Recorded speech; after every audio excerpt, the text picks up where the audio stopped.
Good afternoon. Welcome back. It is Tuesday, August 29th, 2023.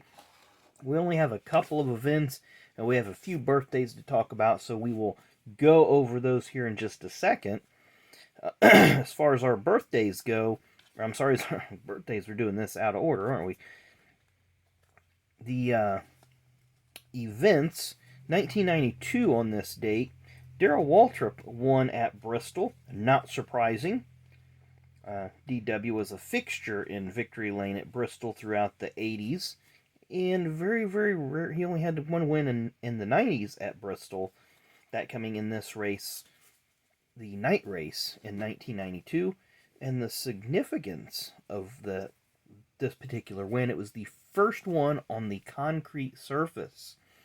So DW got his next to last win on the first race on the concrete surface.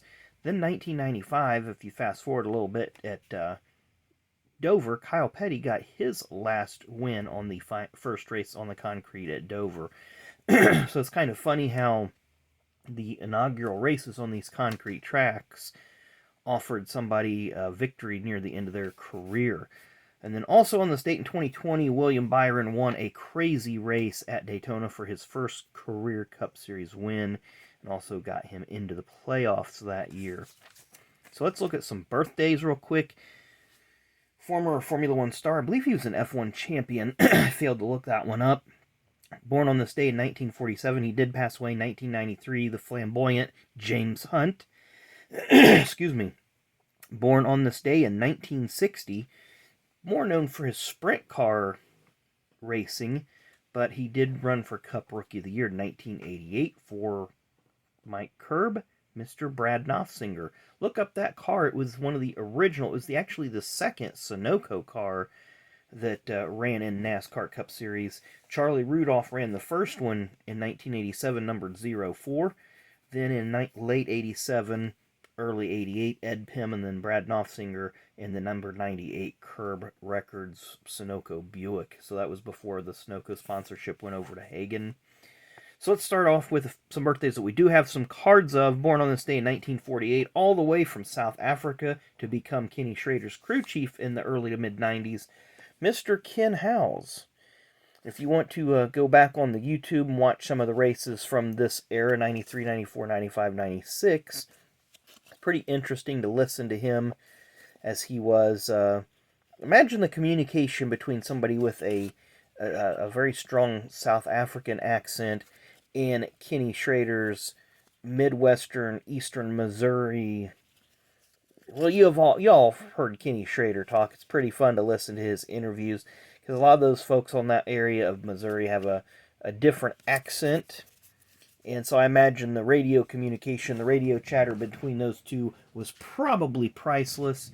And that was during the time that 25 car just had no success whatsoever. They had some top 5s, some top 10s, some poles, but they failed to win a single race during that time.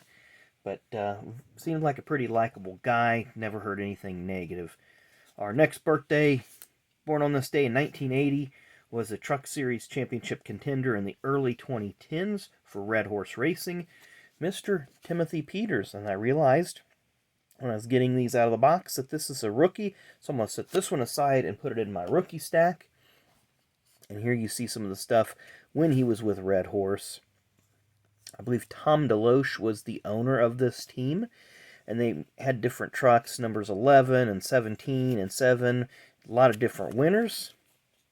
And that's how their numbers were on the truck, just a white number inside a black box, very basic looking. Can't tell if that's a Red Horse. Yeah, that is a Red Horse on a 2018 certified.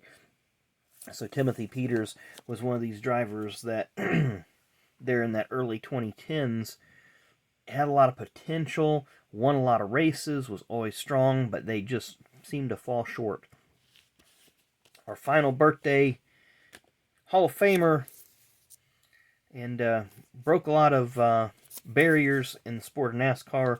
Born on this date in 1921, sadly passed away in 1990, Mr. Wendell Scott. And this was the only card. I probably have one in that other set, but this being one of the original ones that I had in my collection. I thought it was pretty cool. He's got his Miller High Life Racing Team hat on.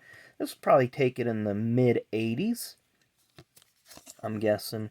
So there's a little bit of information about Mr. Wendell Scott. Not a lot, but he did win one Cup Series race back in 1963, but that counted towards the 64 season. It was in December 63 at Jacksonville. I believe Buck Baker was actually flagged the winner. Wendell protested it, and they did give him the win a couple days after the fact. It may not even have been that long. But Mr. Wendell Scott, and he raced all the way into the mid to late 70s before he just financially couldn't do it any further. And sadly, I believe his son passed away last year, Wendell Scott Jr.